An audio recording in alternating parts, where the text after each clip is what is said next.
Very pleased to be joined by the Prime Minister of Canada, the Right Honourable Justin Trudeau from Kingston. Prime Minister, just before we touch on the Tragically Hip, your connection to the music, to the band, we're here in Rio. The Olympics offer up a wonderful window to our country, Canada. What are you feeling? What are you seeing from Rio? Listen, I'm just seeing an extraordinary outpouring of support for our extraordinary team from right across the country. I've been watching, I've been cheering. Obviously, the Canadian women been doing so well, but through the second half of the games, Canadian men put themselves on the map as well. All week, I've been wishing I was down in Rio, but tonight I'm glad I'm here in Kingston instead.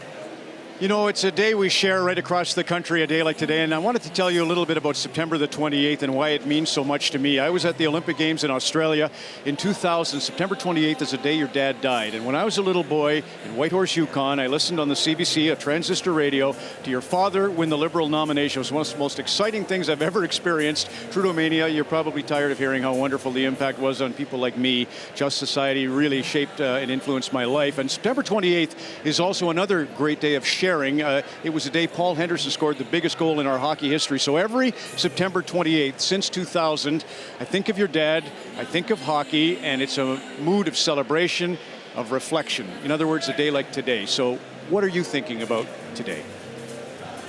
You know what? Speaking of Paul Henderson makes me think of that great Hip lyric. We all squeezed the stick, we all pulled the trigger. There's so much to celebrate tonight. There's mixed feelings for sure for me. I don't know whether we're just saying goodbye to Gord, or whether we're celebrating him, or whether we're honoring him, or whether we're celebrating Canada. All those things I think are folding in together. But this is a moment that really is going to be extremely powerful for all Canadians, I know. This T-shirt I'm wearing, and I love yours, I picked up at the Victoria show number 1. So you can just imagine the feeling when they came on stage and when they opened with Boots or Hearts. That was the first song, and everybody's curious about tonight and the last song and the whole thing. What is it about the Tragically Hip that resonates with Canadians? Well,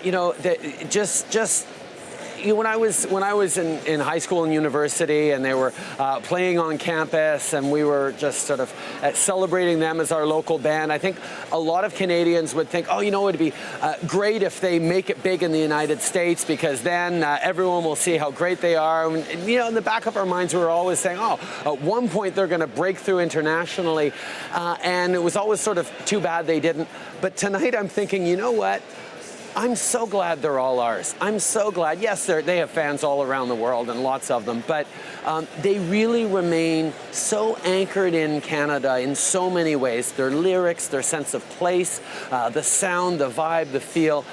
This is something that is a piece of the extraordinarily multi-layered definition of Canada we try and give ourselves. And Gord and the Tragically Hip are an inevitable and essential part of what we are and who we are as a country. And tonight we get to say thanks, and we get to celebrate that. Prime Minister, really appreciate it. Enjoy the show. I certainly shall. Thank you, everyone.